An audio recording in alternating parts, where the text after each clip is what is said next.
굉장히 중요한 또 말씀이 우리 고린도후서의 마지막 말씀으로 남아있기 때문에 이 말씀을 여러분과 함께 좀 나누고자 합니다. 어떤 목사님께서 성도들한테 물었대요. 혹시 이제 미국적인 상황이니까 이해하고 들으시길 바랍니다. 여러분이 죽어서 관에 들어가 있으면 사람들이 여러분을 보면서 뭐라고 얘기하기를 원할 것 같으세요? 이렇게 물어보자 어떤 한 사람이 말하기를, 제가 만약 죽어서 관에 누워있을 때 사람들이 지나가면서 저를 보면서 야, 이분은 참 가정적인 분이었어, 패밀리맨이었어, 이렇게 말하면 참 좋을 것 같습니다 라고 말을 했습니다. 또 한 사람이 말하기를, 목사님 저는 이런 얘기를 들으면 좋을 것 같아요. 지나가면서 사람들이 그 관에 있는 그분을 보면서 이분은 참 평소에 사람들을 많이 돕는 사람이었어. 자, 여러분도 가만히 한번 생각해 보세요. 여러분 장례식장에서 어떠한 얘기를 듣기를 원하십니까? 근데 어떤 사람이 손을 들고, 목사님 잠깐만요, 저는 이런 얘기를 듣고 싶습니다. 사람들이 지나가다가, 목사님 이분이 움직였어요, 아직 안 죽었어요 라고 말했으면 좋겠어요 라고 했다고 합니다. 그러면 좋겠죠. 네, 죽지 않으면 참 좋겠죠. 아마 우리 모두가 이렇게 다 살고 싶은 마음이 있는 것 같습니다. 여러분, 그런데 우리가 이 생명이 있어서 이 땅에 사는 날 동안 우리 모두는 주님의 은혜를 입어야 합니다. 주님의 복을 받아야 합니다. 우리 반드시 우리 하나님의 사랑과 우리 주 예수 그리스도의 은혜와 성령께서 우리 가운데 거하시며 우리와 교제하시는 그 교통하심의 은혜가 여러분과 함께 하시기를 축복합니다. 예수님의 보내심을 받은 사람들이 사도입니다. 사도들은 보내심을 받은 사람들입니다. 사도들이 그가 섬기는 성도들에게 해줄 수 있는 가장 귀한 것이 무엇일까요? 업어서 천국까지 데려갈까요? 여러분, 단 한 명도 여러분이 사랑하는 사람을 업어서 천국까지 데려갈 수 없습니다. 내가 아무리 사랑하는 사람이라도, 아무리 아끼는 사람이라도 내가 업어서 천국에 데려갈 수는 없습니다. 어렸을 때는 없겠지만 부모님 품을 떠나고 그리고 자신의 삶을 살아가다가, 그리고 정말로 자기가 예수 그리스도를 구주로 영접해야 천국 가는 겁니다. 우리가 업어다 줄 수 없습니다. 세상 없는 사도고 목사고 부흥사고 뭐가 되었든 사람을 업어다 천국에 데려다 줄 수는 없습니다. 우리가 어떻게 평생 뒤에서 밀어주겠습니까? 부모님이 돈이 많아서, 능력이 많아서, 권력이 많아서 좀 밀어줄 수 있겠죠. 금수저들 그래서 좀 편하게 살겠죠. 그러나 어떻게 평생 밀어줄 수 있겠습니까? 어떻게 매일 밥을 다 먹여줄 수 있겠습니까? 떠먹여줄 수 있겠습니까? 여러분, 우리가 도와주는 거, 직접 도와주는 거, 직접 살려주는 거, 직접 인도하는 거 참 좋지만 주님의 종들이 해야 되는 가장 귀한 역할 중에 하나가 뭐냐면 바로 하나님의 은혜를 빌어주는 것입니다. 하나님이 이 사람을 붙잡아 주도록, 하나님께서 이 사람을 인도하도록, 하나님께서 이 가정에 주의 복을 내려주시기를, 할렐루야. 그것이 바로 우리가 해줄 수 있는 가장 귀한 것입니다. 여러분들도 자녀를 위해서 축복의 기도를 많이 해주시길 바랍니다. 사랑하는 사람들을 위해서 축복의 기도를 많이 해주십시오. 그게 여러분이 해줄 수 있는 가장 귀한 겁니다. 돈으로, 능력으로 이끌어줄 수 있는 거 짧은 순간입니다. 그게 해줄 수 있는 게 별거 없습니다. 사람이 곤란하고 힘들면 돈 꾸러 다닙니다. 제가 요것만 있으면, 요것만 넘어가면 넘어가죠. 그리고 그 다음에 넘어집니다. 웬만한 사람들이 그런 어려움에서 벗어날 수 없습니다. 그러나 하나님께서 그와 함께 하신다면 아무리 어려움이 파도에 파도를 이어서 올지라도 우린 승리할 수 있는 것입니다. 그래서 여러분, 하나님의 은혜를 빌어주는 것, 이 축복의 기도가 정말로 중요합니다. 예수 그리스도께서 그의 삶을 붙잡아 주시기를 우리는 간절히 소망해야 하고, 성령께서 그 안에 역사하시기를, 여러분 자녀들 나중에 중요한 결정들 내려야 하죠. 제가 언젠가 아주 예전에 우리 청년들에게 2012년도인가 13년도에 그런 설교를 한 적이 있습니다. 왜 하나님께서 젊을 때 지혜를 주시지 않는가? 여러분, 지혜라는 거는 사실 연륜과 굉장히 깊은 관계가 있습니다. 왜 하나님께서 우리에게 젊을 때 지혜를 주시지 않는가? 여러분, 만약에 여러분이 20살 때 지혜가 많았다면 얼마나 훨씬 더 좋은 결정들을 내릴 수 있었겠습니까? 우리가 30살에 훨씬 더 지혜가 많았다면, 아니 사람 보는 눈만 좀 더 성숙했어도 이 사람이랑 결혼하진 않았겠죠. 그래서 다 우리가 부족하기 때문에 결혼하게 되는 것이고, 그런 부족함 속에 하나님의 은혜로 또한 온전한 가정을 이루게 되는 것입니다. 완벽한 결혼, 그게 우리를 행복하게 하지 않는 것을 하나님께서 아시기 때문에, 그래서 젊을 때 중요한 결정들을 다 부족한 우리들에게 내리게 하신 겁니다. 근데 또 하나가 뭐냐면요, 그래야 하나님을 의지하기 때문입니다. 부족해야. 젊은 사람들 열정은 있고 지식은 있을지 몰라도 아무래도 지혜는 부족합니다. 저도 지혜가 많이 부족합니다. 그래서 또 하나님께 기도해야 되고, 하나님 의지해야 되고, 하나님 말씀 붙잡아야 되는 것이죠. 여러분, 저는 지혜로 목회하지 않습니다. 저는 지혜가 부족합니다. 제가 내리는 결정들은 지혜의 결정들이 아닙니다. 저는 오직 은혜를 바라며 은혜 가운데 살아갈 뿐입니다. 우리 자녀들에게 20살에, 25살에, 30살에 중요한 결정을 해야 되는 자녀들에게 여러분의 지혜의 눈으로 봐라. 너 그거 아니다, 그거 아니다. 아무리 얘기해봤자 다툼밖에 없습니다. 자식 이기는 부모님이 어디 있습니까? 저 부모님들 반대, 결혼하는 반대 많이 봤습니다. 목사님 어떡하죠? 우리 애가 쟤랑 결혼하려고 그래요. 어떡합니까? 목사님이 좀 말려주세요. 제가 어떻게 말려요? 뭐 제가 말리면 듣습니까? 도시락을 싸갖고 다니면서 말리고 별의별 일들이 다 있습니다. 그러나 결국은 다 부모님들 집니다. 여러분, 지혜 없다고 너무 답답하고 큰일 났다 생각하지 마시고요, 하나님의 은혜가 함께 하시면 그 자녀가 잘 될 수 있음을 믿으시길 축복합니다. 우리가 완벽한 결정을 내려서 인생을 살아가는 게 아니라 하나님의 은혜로 살아간다는 것을 여러분 스스로가 믿음으로 고백할 수 있어야 자녀들에게 그런 믿음을 전해줄 수 있는 겁니다. 오늘 바울이 고린도 교회를 위해서 하는 일이 무엇입니까? 오늘 본문에 있는 것은 바로 그들을 위한 축복의 기도를 기원하는 것입니다. 축도는 축복의 기도입니다. 우리 지금 장로교회에서는, 우리가 속해 있는 전통에서는 축도를 목사만이 할 수 있습니다. 안수받은 목사만이 축도를 할 수 있게 되어 있습니다. 뭐 다른 사람이 해도 되느냐 안 되느냐, 이거를 저희가 성경적인가 아닌가를 떠나서 우리 예배 전통에서 좀 받아들이기가 쉽지는 않습니다. 만약 제가 여러분 오늘 예배 순서를 정하면서 축도는 무슨 집사님 이렇게 써놓으면 여러분 좋으시겠어요?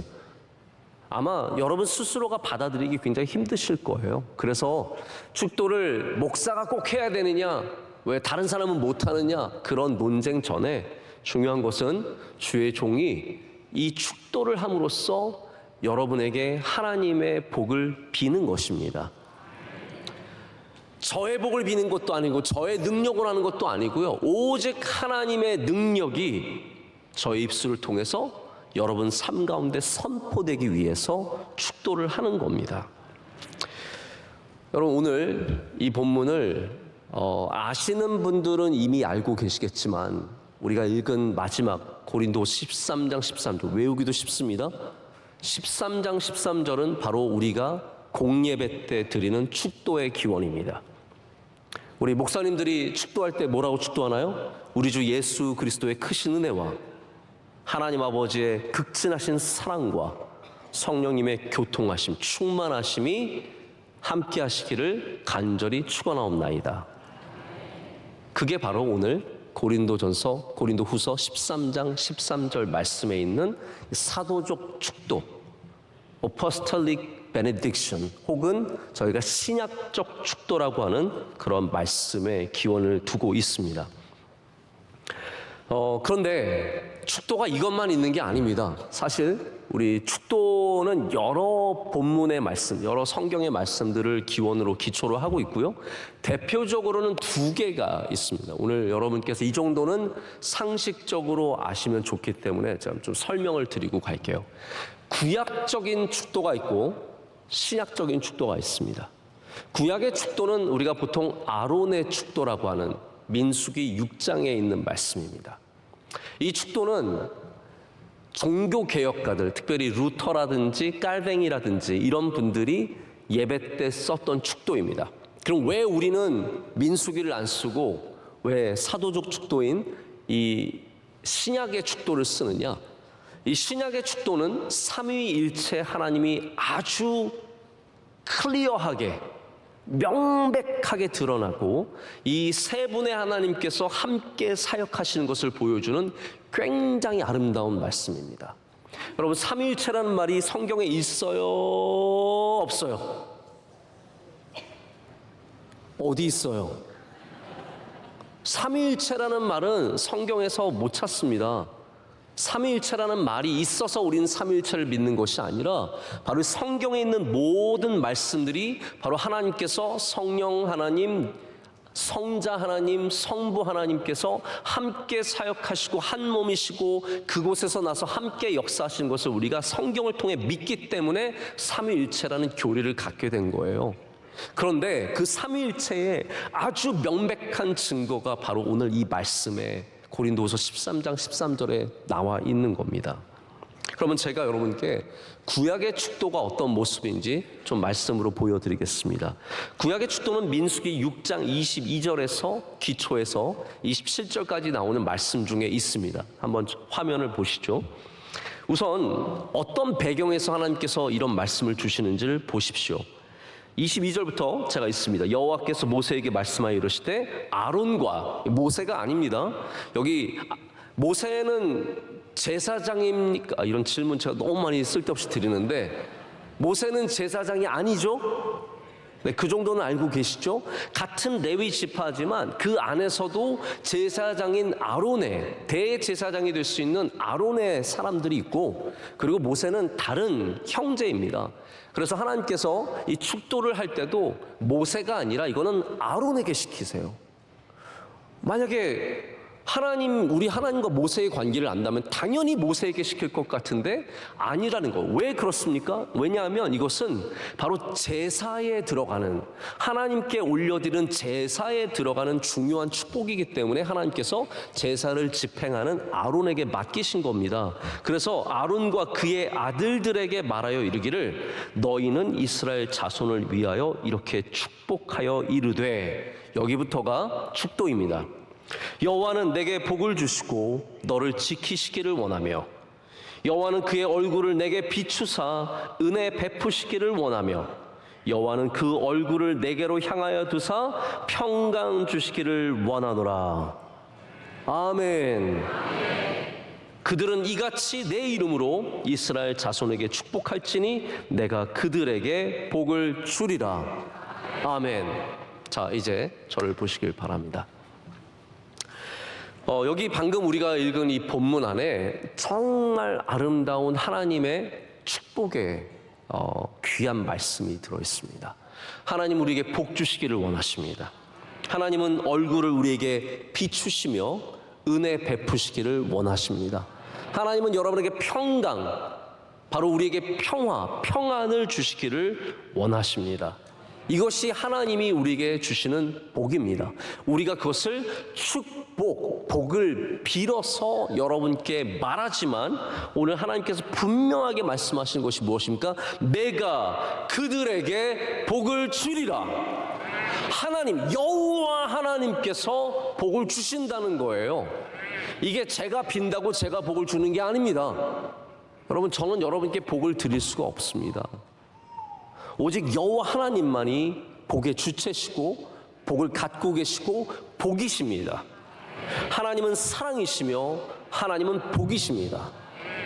복 있는 자는 잘 사는 사람이 아니라 여호와 하나님께서 함께 하시는 사람이에요. 그렇기 때문에 제가 아무리 복을 빈들 사실 저에게 능력이 있는 것은 아닙니다.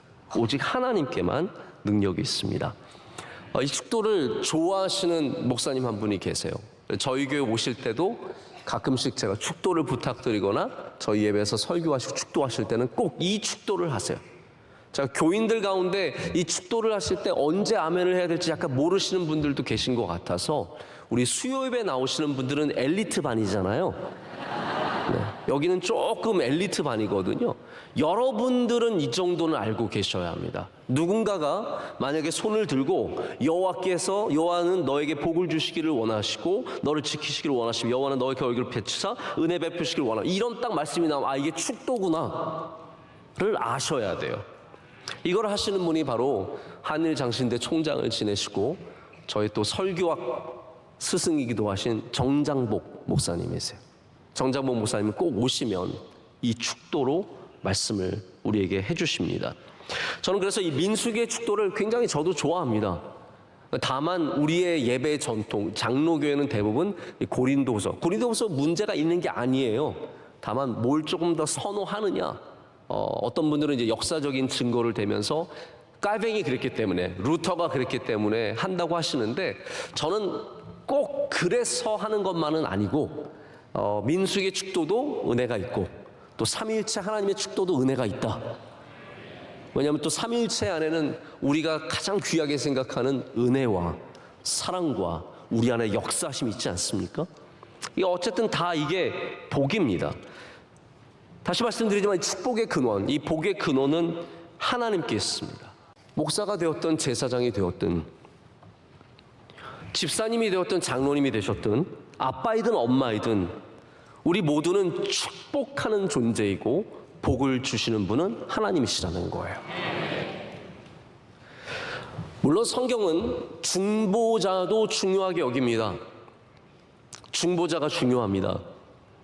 저는 그래서 여러분들이 믿음 있는 사람에게 기도를 부탁하는 것은 성경적이라고 생각합니다. 혹시 어려운 일 있으시면 목회자들에게 기도를 부탁하시고 주변의 권사님들에게 기도를 부탁하시고 믿음 있는 사람들에게 기도를 부탁하세요. 함께 기도하시면 거기에 능력이 있습니다. 야고보서 5장 16절에 이런 말씀이 있습니다. 그러므로 너희 죄를 서로 고백하며 병이 낫기를 위하여 서로 기도하라. 의인의 간구는 역사하는 힘이 크니라. 보십시오. 우리는 아무것도 아닌 것 같지만 하나님은 우리를 귀하게 여기십니다.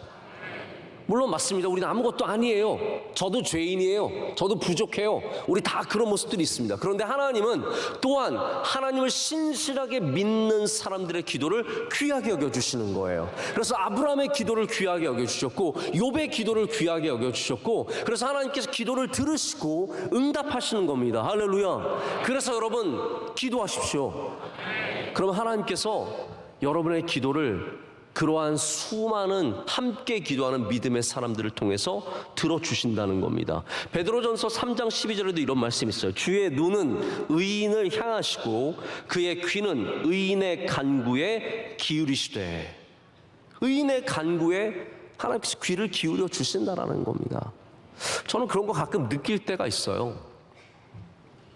이렇게 기도하시는 분들, 특별히 기도로 하나님의 일들을 감당하시는 분들 만나게 되면 진짜 안 될 것 같은데 하나님께서 되게 하시더라고요. 제가 뭐 일일이 다 지금 말씀을 드릴 수는 없지만 분명합니다.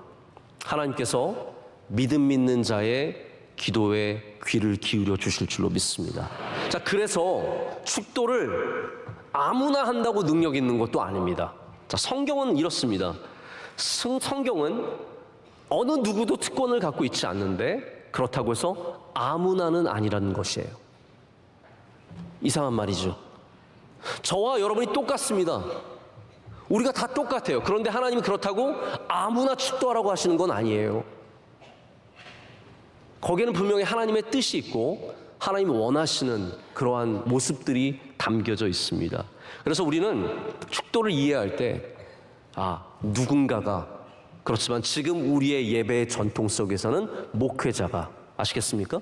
목회자가 뭐 구역 예배 드리나요? 구역장이 이제는 우리 주 예수 그리스도의 은혜와 이러면 빨리 그분은 그냥 신학교 가시는 게 나아요.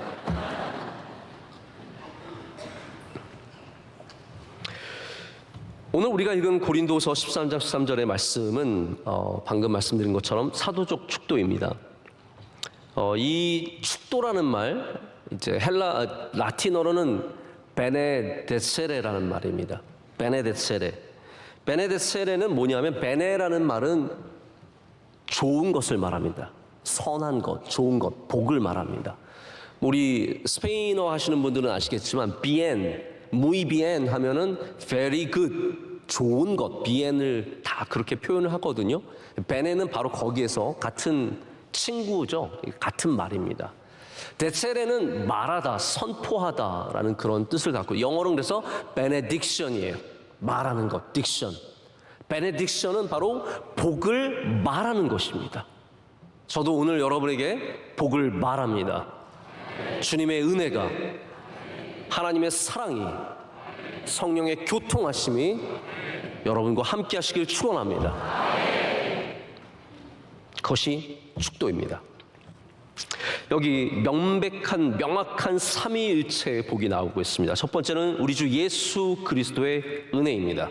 하나님께서는 주님을 통해서, 우리 주 예수 그리스도를 통해서 우리에게 은혜를 베풀어 주셨습니다. 주님은 우리에게 누구이십니까? 은혜이십니다. 할렐루야.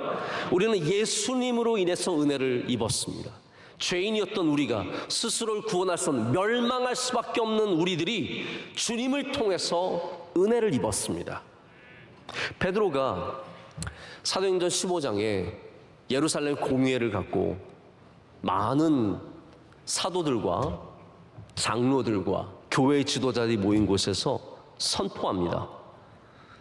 자꾸 율법 강조하지 말라는 거죠. 절기를 너무 강요하지 말라는 거예요. 그러면서 하는 말이 무엇입니까? 너희가 어찌하여 하나님을 시험하여 우리 조상과 우리도 능히 매지 못하던 멍에를 제자들의 목에 두려느냐? 왜 이방인의 교회에, 유대인들이 아닌 교회에 왜 이 수많은 율법들을 강조하고 할례받게 하고 우리도 능히 매지 못하는 이 멍에가 율법이죠. 이걸 왜 거기다 두느냐라는 거예요. 그러나 여기 강조하는 것이 있습니다. 우리는 그들이 우리와 동일하게 주 예수의 은혜로 구원받는 줄을 믿노라. 뭐로 은혜를 받습니까? 주 예수의 은혜로.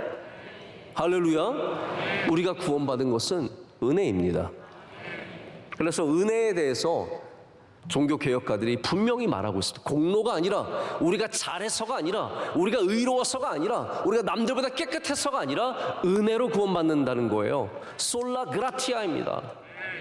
우리가 구원받는 것은 명백합니다. 솔라 피데, 오직 믿음으로, 오직 은혜로, 오직 말씀으로. 이게 종교개혁가들이 외쳤던 구호일 뿐만 아니라 우리가 오늘도 기억해야 하는 말씀입니다. 우리가 서로를 축복할 때도 은혜를 빌어주는 것이 좋습니다. 만나면 집사님 은혜 많이 받으세요. 이거 얼마나 좋습니까? 수요예배 들어서 집사님 오늘 푹 주무세요 이러고 인사하실 거예요? 은혜 많이 받으세요. 할렐루야. 이게 얼마나 귀한 인사입니까? 그게 얼마나 큰 축복입니까? 교회 왔는데 은혜 못 받고 가면 얼마나 안타깝습니까? 그리고 교회 왔으면 예수님 만나고 가야죠. 예수님의 은혜를 입어야죠. 내가 구원받음을 감사해야죠. 나의 죄를 깨달으면서 은혜를 받아야죠. 바울은 자기가 변화받은 사람입니다. 그 새롭게 되는 모든 것에 바로 이 은혜가 있었음을 바울은 말하고 있습니다. 그래서 나의 나 된 것은 다 하나님의 은혜라고 말하고 있습니다. 은혜 때문에 내가 여기까지 온 것이죠. 바울의 몸은 점점 낡아졌습니다. 우리 모두가 점점 낡아집니다. 제가 오늘은 사실 컨디션이 나쁘지 않습니다. 왜냐하면 제가 오늘 오후에 농구를 했는데 잘했습니다. 저희 팀은 졌지만 저만 잘하면 되죠 뭐. 사실 저는 저희 팀이 이기는 거 굉장히 중요하게 생각하는데 안타깝게도 저희 팀이 마지막에 좀 역전을 당해서 졌어요. 마음이 속상했어요. 그런데 한켠에는 나는 오늘 괜찮았어. 오늘 몸이 가벼웠어. 뭐 점프를 하는데 뭐 점프가 되는 거예요. 내가 분명히 안 됐는데. 그리고 제가 작년까지만 해도 수요일 날 예배 때 꼭 약간 안 쩔뚝거리려고 되게 노력했습니다. 왜냐하면 끝나고 돌아오면 늘 고관절이 안 좋았습니다. 그래서 나 이제 끝났구나. 나 이제 더 이상 기능을 제대로 못 하는구나. 무릎도 안 좋고 막 다 안 좋아서 그랬는데 오늘 너무 괜찮았습니다. 그러면 여러분, 제가 젊어진 걸까요? 아닙니다. 저는 어제보다 더 낡았습니다. 1년 전보다 낡았습니다. 그러나 저는 은혜로 말미암아 새롭습니다. 바울이 돌에 맞고 파선을 당하고 강도를 당하고 온갖 모욕과 핍박을 당하고 그 가운데 장막 깁는 일로 먹고 살면서 그의 손은 얼마나 거칠어졌으며 그의 마음은 수많은 상처로 인해서 얼마나 아팠겠습니까? 그러나 그의 낡아짐 속에도 그의 속사람은 강건하였습니다. 날마다 새로웠습니다.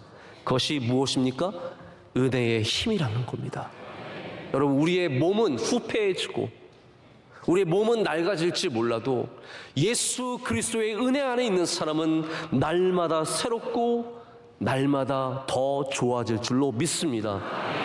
제가 지난번에 말씀드렸죠. 은혜는 강하다고 말씀드렸습니다. 그 강한 은혜가 여러분과 함께 하시길 축복합니다. 두 번째는 하나님의 사랑입니다. 오늘 여러분 안에 하나님의 사랑이 가득하시기를 축복합니다. 저는 오늘 축복을 많이 할 겁니다. 축복 많이 받으십시오. 여러분들도 서로를 축복 많이 해주십시오. 이번에 명절에 사람들 만나면 많이 복 주십시오. 축복해 주십시오. 잘 될 거야. 뭐 자꾸 너 직장 어디 됐냐 이런 거 물어보지 마시고 너 잘 될 거야. 학교 이번에 떨어졌다며 그러지 마시고 잘 될 거야 말씀해 주시고, 건강해질 거라고 말씀해 주시고, 하나님이 은혜 주실 거고 하나님께서 붙잡아 주실 거라고 많이 축복해 주시기를 바랍니다. 우리 그리스도인들은 축복하는 사람들이 되어야 돼요. 저주하는 사람들이 아니라 축복하는 사람들이 되어야 돼요. 하나님은 성경이 말하기를 사랑이시다라고 말하고 있습니다. 이게 참 저는 아름다운 표현이라고 생각을 합니다. God is love. 하나님은 사랑이십니다. 그것은 하나님이 사랑이 많고 적고의 문제가 아니라 하나님이 사랑 자체시라는 거예요. 하나님은 사랑이십니다. 그래서 하나님에게는 악이 없으십니다. 하나님에게는 온전한 사랑만이 존재합니다. 그 사랑을 받은 사람은 잘못될 수 없습니다. 하나님의 동기는 절대로 변하지 않습니다. 하나님은 오직 사랑이세요. 그래서 우리를 벌하셔도 사랑 때문에 하시는 것이고, 우리에게 복을 주셔도 잘되게 하셔도 사랑 때문에 하시는 겁니다. 바울이 되게 고린도 교회를 가기 위해서 노력합니다. 내가 너희 가기를 몇 번이나 노력했노라, 3번이나 가려고 했는데, 그러면서 많은 얘기를 하죠. 바울이 왜 그렇게 고린도 교회를 가기 원했을까요? 연보를 받아서 뭐 다른 예루살렘의 교회를 돕기 위해서요? 맞습니다. 그런 면들도 있었습니다. 그런데 바울이 정말로 고린도 교회를 가기 원했던 것은 그가 밝히기를 사랑 때문이라고 말하고 있습니다. 내가 너희를 아끼기 때문에, 너희를 사랑하기 때문에 너에게 가기를 원한다라고 말했습니다. 하나님께서 예수 그리스도를 이 땅에 보내주신 것은 그럼 왜 보내셨을까요? 우리를 사랑하시기 때문입니다. 요한복음 3장 16절 여러분 괜히 그냥 머리로만 외우지 마십시오. 입으로만 외우지 마십시오. 마음으로 고백하시기를 축복합니다. 하나님이 세상을 이처럼 사랑하사 독생자를 주셨으니 이는 그를 믿는 자마다 멸망하지 않고 영생을 얻게 하려 하십니다. 우리를 사랑하셔서 예수 그리스도를 보내주셨다는 거예요. 여러분, 교회는 어떤 곳입니까? 바로 그 사랑하셔서 이 땅에 보내주신 예수 그리스도의 이 시간, 이때 우리의 역사 속에 존재하는 예수님의 몸입니다. 여러분, 우리가 교회를 그래서 사랑하는 것입니다. 교회가 내 편이기 때문에, 내가 아는 사람들이 많아서, 맞습니다. 그런데 여러분, 교회를 주님같이 사랑하시길 축복합니다. 그게 가장 신학적인, 가장 성경적인 말입니다. 제가 오늘 다른 교회 목사님을 한 명 만났는데 그 목사님이 저한테 이러는 거예요. 목사님, 제가 남한산성인가 어디에 가서 가족들과 식사를 하는데 명성교회 권사님들이 오셔서 식사를 하시더라고요. 제가 그래서 순간 긴장했어요. 민들이 혹시 실수하신 거 아니야? 권사님들이 이상한 말 한 거 아니야? 그런데 목사님, 제가 근데 명성교회 교인들한테 너무 은혜를 받았어요. 그분들이, 이게 사람들이 여러분 다 들어요. 좀 알고 좀 말씀 좀 하세요, 좀. 네? 못 들을 거야 라고 생각. 왜냐하면 자 보십시오. 여러분이 카페에 가서 앉아 있으면 옆에 사람 소리가 들려요, 안 들려요? 들려요. 그 말은 여러분의 소리도 들린다는 말이에요. 우리는 남의 소리는 들리는데 내 소리는 안 들린다고 생각하거든요. 그 목사님이 말하기를, 목사님, 권사님들이 얘기를 하시는데 우선 자기 교구장 목사님을 그렇게 칭찬을 하더래요. 그래서 왜 긴장하세요? 네. 교구장 목사님을 막 이렇게 좋다고 칭찬을 한 다음에 또 무슨 얘기를 하다가 뭐 어려운 일들이 많았는데 다 말씀에 은혜 받아서 내가 힘을 내서 다 이겨내고 잘 살아간다고 하시면서 교회를 사랑하는 얘기를 그렇게 많이 하시더래요. 앞으로는 여러분 저한테 오시면 제가 5만 원 드릴게요. 그러면 각각 식당으로 파견 가서 거기서 그냥 크게 얘기하는 거야. 어머, 나 명성교회 다니는 거 알지? 이러면서 너 요즘에 교회에서 얼마나 은혜 받는지 몰라. 요즘 우리 목사님 말씀이 정말 좋고. 네, 왜 웃기만 하세요? 네. 여러분, 제가 너무 감사했어요. 우리 교회 교인들이 참 귀한 분들이다. 너무 감사하다. 감사하다. 명절 전날 밤에 이렇게 많이 모이시고. 여러분, 교회 사랑하시는 거 주님을 사랑하는 겁니다. 우리를 사랑하셔서 이 땅에 오신 바로 하나님의 독생자 아들 예수 그리스도를 사랑하는 것. 우리가 그 사랑 안에 거할 때, 그 하나님의 사랑이 우리 안에 거할 때, 그것이 바로 우리가 예수 그리스도 안에 거하는 것이고 주님께서 우리 안에 거하시는 바로 그 포도나무가 되는 것입니다. 우리가 하나님의 사랑 안에 거할 때 사랑이 문제를 해결합니다. 여러분 꼭 기억하시길 바랍니다. 사랑이 문제를 해결합니다. 사랑이 우리를 힘있게 합니다. 고린도 교회 사람들이 얼마나 돈 많던 사람들입니까? 무역의 중심지, 많은 사람들이 관광차 오고. 여러분 뭐 아시안 게임 요즘에는 돈을 못 번다고 하는데 이런 게임 하나 열리면 어마어마한 게 생깁니다. 지금도 미국의 마스터스 같은 골프 대회는 한 번 열 때마다 몇억 달러의 베네핏이 그 주변으로 생긴다고 합니다. 어마어마한 이익이 생긴다고 하죠. 이 스무스 대회가 고린도에서 계속해서 열릴 때 사람들은 거기서 정말로 차고 넘치는 돈을 경험했을 것입니다. 그 어떤 것도 고린도를 복되게 하지 않았습니다. 그래서 바울이 말하기를 너희는 사랑이 있어야 된다고 말하잖아요. 사랑이 없으면 아무것도 아니고 울리는 꽹과리에 지나지 않는다고 말하지 않습니까? 여러분 우리 안에 하나님의 사랑이 충만하기를 원합니다. 부서들이 모일 때마다, 구역이 모일 때마다 우리 항상 이 안에 하나님의 사랑이 있도록, 우리가 사랑으로 주님을 섬기고 사랑으로 교인들을 섬길 수 있도록 사랑 안에 깨어 있으시길 축복합니다. 마지막으로 성령의 교통하심입니다. 이 교통하심은 우리 어린 학생들은 이거를 잘 들어야 돼요. 바깥에 있는 뭐 교통경찰 그런 교통이 아닙니다. 물론 같은 교통이지만 이거는 뭐 트랜스포테이션의 의미는 아니고 이거는 교제를 말합니다. 펠로우십, 커뮤니언, 헬라어로는 코이노니아입니다. 우리 하나님 안에서 성령께서 우리 안에 거하실 때 갖는 바로 교제를 말합니다. 이 교제는 사귐을 전제로 하고 있습니다. 성령께서 우리 안에 거하시면 성령께서는 우리와 교제하기를 원하십니다. 자, 성령을 모시고 산다는 게 신주단지 모시고 사는 것과 전혀 다른 이야기입니다. 성령이 우리 안에 거하시면 우린 그 성령과 인격적인 교제를 나누게 되어 있습니다. 성령이 그냥 여러분 방언하게 하고 어떤 은사를 가져서 놀라운 힘을 갖게 하는 게 그게 성령의 역할만이 아닙니다. 성령께서는 지금도 여러분에게 감동을 주시고, 할렐루야, 은혜를 깨닫게 하시고 알게 하시고 느끼게 하시는 그런 교통하심의 은혜가 있다라는 거죠. 성령이 충만한 사람들은 그래서 끊임없이 바로 그 성령의 인도하심과 역사하심을 경험하면서 앞으로 나가는 겁니다. 바울이 어떻게 성령을 따라갔을까? 여러분 굉장히 궁금하죠? 성령이 여러분 안에 계시면 그것을 깨닫게 될 거예요. 아, 이래서 거기로 갔구나. 이래서 그런 것들을 내려놓을 수 있겠구나. 성령께서 여러분 안에 강력하게 역사하시면 내가 버릴 수 없는 것들을 버리게 되고요. 성령께서 여러분에게 감동을 주시면 내가 할 수 없는 일들도 감당하게 하시는 겁니다. 성령의 교통하심입니다.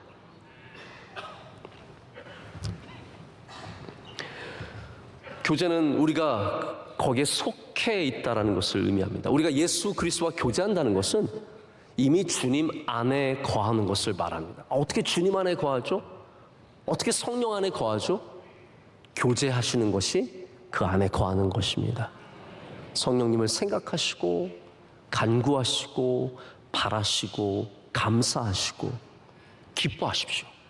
그것이 성령 안에 거하는 놀라운 능력이 될 줄로 믿습니다. 초대교회에서 이렇게 펠로십하는 교통, 교제, 나눔은 보통 떡을 떼는 것으로 이루어졌습니다. 떡을 뗀다는 것, 이것은 단순히 밥을 함께 먹는 것만이 아닙니다.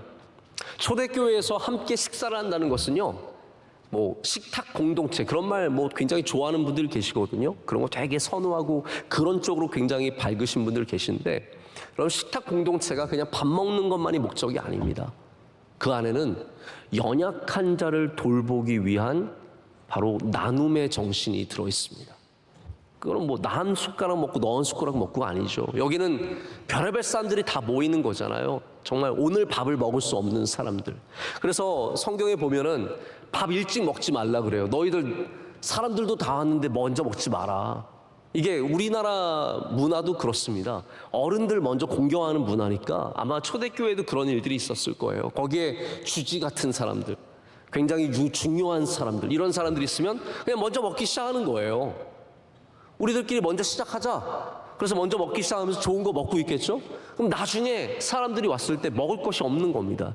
그래서 그러지 말라라는 거예요. 왜냐하면 이것은 단순히 배를 불리기 위한 교제가 아니라 연약한 자들이, 먹을 수 없는 사람들이, 그 가운데 가난한 사람들이 나눔의 은혜를 얻는 자리였기도 했기 때문입니다. 여러분, 교회는 복을 받으면 나누는 교회가 되어야 합니다. 연약한 자들을 섬기는 교회가 되어야 합니다. 오늘 제가 새벽에도 명절을 맞는 우리의 믿음의 자세 말씀드리지 않았습니까?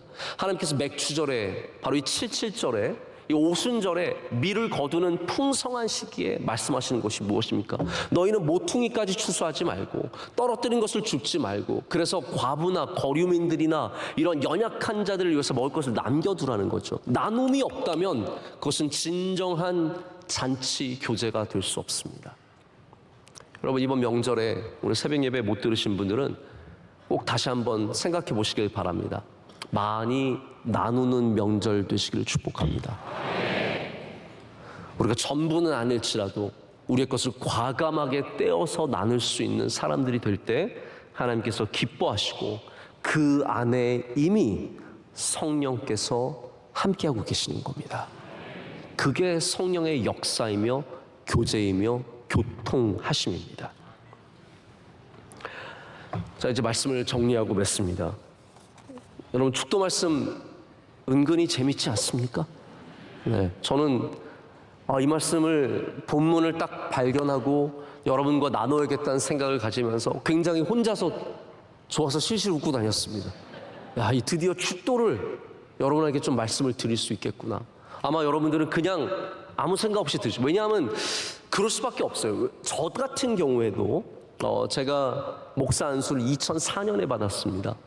목사 안수를 받았는데 목사 안수를 받으면 처음 하는 게 뭐냐면, 우리 교회에서도 여러분 기억나세요? 노회 끝나서 안수 받으면 우리 안수 받은 목사님들이 올라와가지고 경직된 손을 올리고 우리 주 예수 아주 담백하게 아무 말 하나 넣지 않고 딱 하고 내려가잖아요.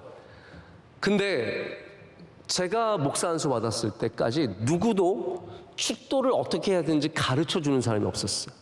저 신학교에서 축도를 안 가르쳐 줬어요. 안 가르쳐 줬죠. 네.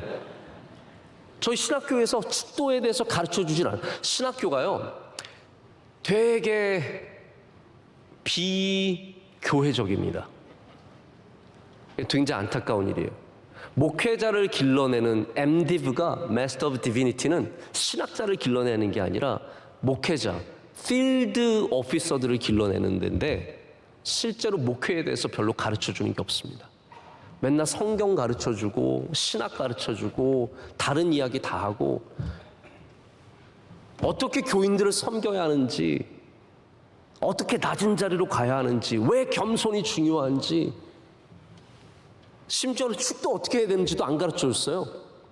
저도 몰라가지고, 그때는 뭐 인터넷도 뭐 많이 그랬던 시절도 아니라서 혼자서 막 되게 고민하다가 물어보고, 그래서 이제 찾아가지고 이게 고린도전서 후서 13장 13절에 있는 거구나 깨닫고, 그때 이제 처음으로 그러니까 여러분들도 여기에 대해서 잘 모르시는 것이 굉장히 당연한 겁니다.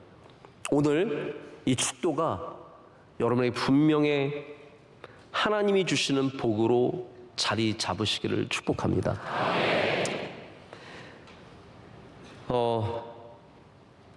요것만 좀 말씀을 드릴게요. 우리 교회 오셔서 다른 교단 목사님께서 축도하실 때는 성령의 교통하심이 있을지어다 그러실 때가 있어요. 우리 원로 목사님께서도 아주 가끔 1년에 한두 번 기분이 땡기시면 있을지어다 이렇게 하실 때가 있어요. 원래는 우리가 성경에 있는 본문 그대로 있을지어다로 축도를 했습니다. 그런데 이거를 기분 나빠하시는 어르신들이 계셨어요. 저같이 젊은 목사가 올라와서 있을지어다 하면 듣기가 싫은 거예요. 자기가 나이도 어린 게 어디서 있을지어다야? 실제로 그렇습니다. 정말 그런 거예요. 그런 이유 때문에 이게 우리 통합 측에서는 안건으로 올라왔어요. 있을지어다 하면 안 된다. 젊은 목사들이 올라와서 왜 어른들 있고 연세 많으신 분들이 있는데 버릇없게 있을지어다 하느냐. 이거는 맞지 않는다. 그래서 축원합니다로 바꾼 거예요. 그래서 축원합니다가 된 거예요. 자, 있을지어나 축원합니다나 뭐 듣는 사람이 어떻게 받아들이냐에 따라서 기분이 나쁠 수도 있고 좋을 수도 있겠지만 중요한 것은 우리가 축복을 주는 것은 아니라는 거예요. 있을지어다 해도 축원합니다 해도 결국 이 모든 복은 하나님에게서 여러분에게로 가는 것입니다. 저의 입술을 통해서 전해드리는 축도이지만 이 모든 것의 권위는 하나님께 있는 겁니다. 제가 앞에 계셔서 좀 말씀드리기 죄송하지만 제가 존경하는 우리 오성춘 교수님께서는 우리 장신대 벌써 오래전에 은퇴하셔서 목회까지 하시고 또 저희 교회를 이렇게 귀하게 섬겨주셔서, 여러분 한 80년 교회 다니셨으면 저녁 예배 빠지실 만한데 우리 목사님은 정말 너무 죄송할 정도로 자리를 꼭 지키시고, 그래서 제가 가끔 목사님께 축도를 부탁드리면 제가 아직도 저는 부끄럽고 제가 늘 감동받는 부분인데 목사님 축도하시고 모든 찬양이 끝날 때까지 손을 들고 계십니다. 그게 우리 목회자의 마음이에요. 저는 팔 아파서 빨리 내립니다. 축원합니다 하고 딱 내리는데 우리 교수님께서는 끝까지 들고 계세요. 다 끝날 때까지 들고 계세요. 여러분 복 받으시길 축복합니다. 그게 우리의 마음입니다. 비록 그 복이 제가 주는 복은 아니지만 우리 하나님의 사랑이, 예수님의 은혜가, 성령님께서 여러분 안에 역사하시는 그 교통하심이 여러분과 함께 하시기를 간절히 축원합니다.